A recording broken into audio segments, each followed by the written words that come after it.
नमस्कार दोस्तों।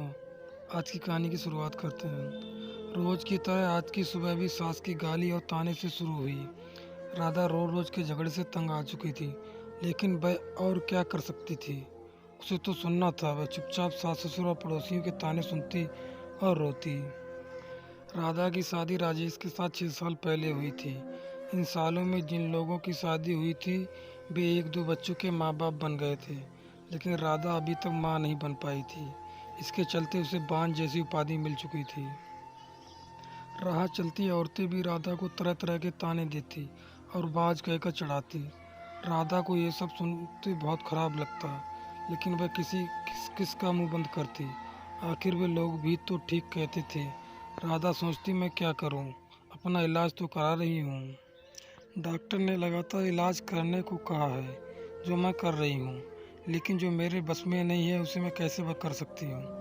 एक दिन पड़ोसी का बच्चा खिलते खिलते राधा के घर आ गया। बच्चे को देखकर राधा ने उसे अपनी गोद में बिठा लिया और उसे प्यार से चूमने लगी। जब सास ने राधा को दूसरे के बच्चे को चूमते हुए देखा तो वह बिफर पड़ी। वह उसकी गोद से बच्चे को छीनती हुई बोली, कल मुझे बच्चा पैदा करने की तो ताकत नहीं है, दूसरों के बच्चों पे अपना मन बहलाती है। अरे तू क्यों डालती है अपना मनुष्य दूसरे के बच्चों पर। तू तो उस बंजर जमीन की तरह है जहाँ फसल तो दूर घास भी उगना पसंद नहीं करती। जब राधा ने सास की बातें नहीं सुनी गई तो वह अपने कमरे में जाकर अंदर से दरवाज़ा बंद कर रोने लगी। रात को राजेश के आने पर राधा ने रोते हुए सारी उसे बता दी और बोली, मैं अभागिन हूँ। जब मैं किसी की इच्छा पूरा नहीं कर सकती, उससे मुझ पर बांझ होने का धब्बा भी लग चुका है। राधा की बातें सुनकर राजेश ने कहा, तुम माँ की बातों को बुरा मत मानो, उन्हें ऐसा नहीं कहना चाहिए। हर माँ बाप की इच्छा होती है कि उसके परिवार को आगे बढ़ाने वाला उनके रहते हुए आ जाए। तुमसे ये इच्छा पूरी नहीं होती देखकर माँ तुमसे उल्टी सीधी बातें बोलती है। तुम चिंता मत करो, तुम्हारा इलाज चल रहा है, तुम जरूर माँ बनोगी। राधा बोली, मेरी एक सहेली थी, वह भी बहुत दिनों तक माँ नहीं बन पाई थी। माँ बनने में देर होते देखकर जब उसने अपना इलाज कराया तो जांच से उसमें कोई कमी नहीं पाई गई। कमी उसके पति में थी। जब उसके पति ने इलाज कराया तभी वह माँ बन सकी। हो सकता है उसी तरह आप भी में कोई कमी हो, इसीलिए मैं चाहती हूँ कि आप भी एक बार अपना इलाज करा लेते। राधा की बात सुनकर राजेश भड़क उठा, मुझे भला क्या कमी हो सकती है, मैं तो बिल्कुल ठीक हूँ, मुझ में कोई कमी नहीं है। मेरी चिंता छोड़ो, तुम अपनी अच्छी तरह इलाज कराओ। मैं मानती हूँ कि आप में कोई कमी नहीं है, लेकिन तसल्ली की खातिर राधा ने सलाह देने के ख्याल से ऐसा कहा, लेकिन राजेश ने उसकी बात को बीच में काट दिया। नहीं राधा, तसल्ली वगैरह कुछ नहीं। मैंने कहा ना कि मुझ में कोई कमी नहीं है, राजेश ने उसे डांट दिया। पति के भड़के मिजाज को देख राधा ने चुप रहना ही उचित समझा। शहर के बड़े से बड़े डॉक्टर से उसका इलाज हुआ, फिर भी उसकी कोख सूनी ही रही। डॉक्टर ने जांच के दौरान उसमें कोई कमी नहीं पाई गई। देखो राधा, रिपोर्ट देखने के बाद तुम में कोई कमी नज़र नहीं आती। शायद तुम्हारे पति में कोई कमी हो, तुम एक बार उसे भी इलाज कराने की सलाह दो, डॉक्टर ने उसे समझाया। अब राधा को पूरा भरोसा हो गया था कि उसमें कोई कमी नहीं है। माँ बनने के लिए कमी उसके पति में ही है, लेकिन उसे समझाएगा कौन। उसे राजेश के गुस्से से भी डर लगता था। एक दिन किसी ने राधा की सास को बताया कि पास के गांव के मंदिर में एक बाबा रहते हैं, जिनकी दुआ से हर किसी के दुख दूर हो जाता है। सास ने यह बात अपने बेटे राजेश को बता दी और राधा को बाबा के पास भेजने को कहा। रात को राधा राजेश से कहा, तुम कल मंदिर चली जाना। ठीक है, मैं चली जाऊंगी, लेकिन मैं डॉक्टर के पास गई थी, डॉक्टर ने मुझ में कोई कमी नहीं बताई, इसीलिए मैं चाहती हूँ कि आप भी एक बार अपना डरते डरते, राधा कह रही थी। लेकिन राजेश ने उसकी बात को अनसुना कर दिया। राधा, मैं कहीं नहीं जाऊंगा, तुम कल मंदिर में बाबा के पास चली जाना। ऐसा कहकर राजेश सो गया।